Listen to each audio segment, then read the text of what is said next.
Good evening, my Real News Media TV family. Welcome back to the channel for another news update. And in the news this evening, police say heightened operational activities, reaping success in St. Catherine North Division. Detectives from the St. Catherine North Police Division say intensified operational activities have been reaping immense success following the recovery of 5 motor vehicles that were reported stolen in the division on Saturday. According to Superintendent of Police Hopeton Nicholson, commanding officer for St. Catherine North, lawmen have been carrying out operations across the division in the hopes of deterring criminals in their pursuits, as he urged the citizens to work with the police in any way possible. We ask law-abiding citizens to cooperate with us as we intensify our approach to reduce the likelihood for criminals to commit crimes. We realize that persons are going across from parish to parish conducting illegal activities, and we in St. Andrew North hope to deny them these opportunities, he said. 4 of the stolen motor vehicles were Toyota Axia motor cars and 1 was a Toyota Hiace minibus. These motor vehicles were reportedly stolen in the parishes of St. Anne, St. Catherine, as well as the sections of the Kingston metropolitan area. The latest recovery occurred on Saturday, June 15, 2024, when the Guys Hill police intercepted a Toyota Axia motor car with 2 men aboard, he reported. This motor car was stolen in the parish of St. Anne. The 2 occupants were both taken into custody, and the St. Catherine North and the St. Anne police detectives are conducting investigations. Mayor Swaby calls for stiffer fines for litter bugs. Mayor of Kingston Andrew Swaby is calling for harsher fines to be imposed on individuals who litter.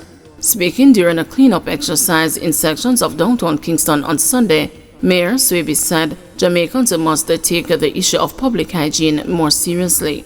Clearly, there is a need for a stiffer fine for persons caught doing this littering. Maybe we have to lock up some of these persons. It can't continue like this, he lamented. I know that Minister Desmond McKenzie is reviewing the fines, and clearly we have to deal with that. Persons should be monitoring their own areas. Make sure you protect your space. It's your communities. Don't allow persons who live in other places to come and dump garbage here, and you, the residents, do not dump your garbage. Swaby went on to state that the Kingston and the St. Andrew Municipal Corporation realizes that the issue of proper waste management goes beyond the garbage collection and also involves public education. He stressed that as a result, he and his team will be dedicating resources to community sensitization programs. We're going to erect no dumping signs across the corporate area, but we will also be speaking with the community members on how to properly dispose of their waste, he said. We have also been having discussions with the National Solid Waste Management Agency about more timely garbage pickups. Also present at the cleanup exercise was Jermaine Jones, Regional Operations Manager for MPM Waste Management Limited. Concurring with Mayor Swaby, Jones said he too believes harsher penalties for littering is necessary in stemming the waste management issue the island is experiencing.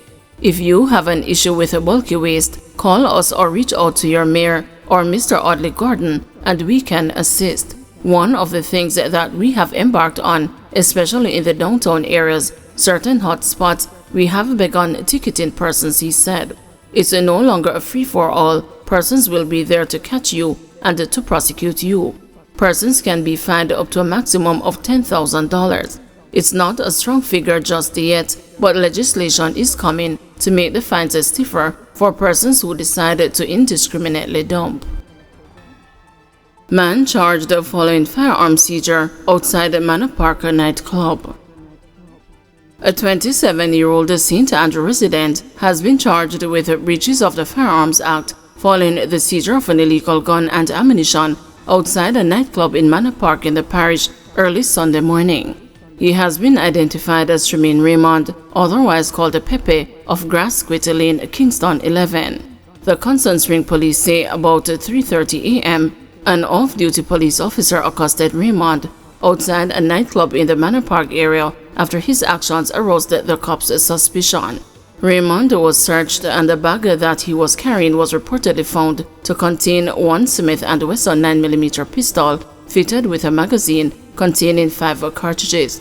He was arrested and later charged with the possession of a prohibited weapon and unauthorized possession of ammunition. His court date is being arranged.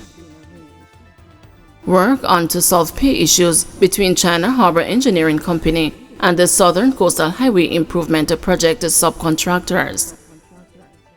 Work continues behind the scenes to resolve issues that have been raised by some subcontractors who are engaged under the Southern Coastal Highway Improvement Project.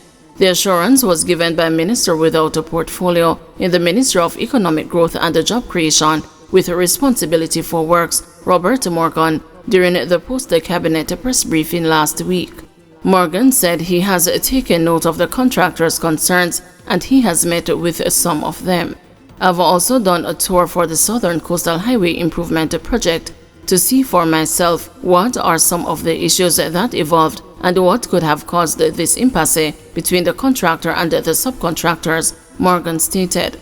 He emphasized that the contract is between the subcontractors and the China Harbor Engineering Company and not between the government and the subcontractors.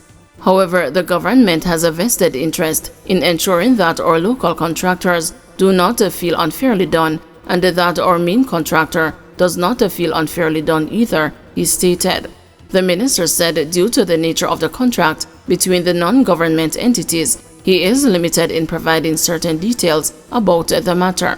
So what we can say, and I can't speak too much about it because it is a matter between parties governed by a contract, is significant efforts are being made by the parties concerned to resolve their issues amicably to ensure that the matter doesn't continue into perpetuity, Morgan stated. Also, he said all the parties have given him assurances that they are willing to work to amicably resolve the various issues. Morgan said he and the National Works Agency are monitoring the developments. Meanwhile, the minister said he has to be cautious of how he intervenes in such matters due to the nature of the contracts between the parties. Vendors largely compliant with no vending in Manchester, says a cop. The Manchester police are reporting complaints from vendors regarding their order for them to not sell in no vending zones on some streets in Mandeville and other townships across the parish. From Monday, June 10, vendors were not permitted to sell their wares on Mandeville Road, Perth Road, and Caledonia Road in Mandeville, for example. In providing an update at Thursday's monthly meeting of the Manchester Municipal Corporation, head of the Manchester Police, Deputy Superintendent Kerry Duncan, said CCTV footage has been assisting the police in ensuring the orders are followed by vendors. He said a man was arrested for attempting to sell his wares on the street in Mandeville. So no longer we have to be out here running behind higglers and the person selling their wares to say, "Get off the streets," Duncan reported. As a matter of fact, we've been getting a lot of complaints from the persons who previously sold on the streets, but one person decided to be defiant, and Wednesday he came out to put out his things to sell. We sat in our offices and we monitor our CCTV, and we saw the vendor coming out, and the officers were quickly out and he was arrested and charged, the senior lawman said. Previously, the police said the practice of selling on the streets facilitates easy access to thieves and pickpockets, as well as hinders the free flow of traffic and prevents pedestrians from having easy access to sidewalks in Mandeville. Thank you everyone for watching. See you tomorrow morning at 6 a.m. for another news update.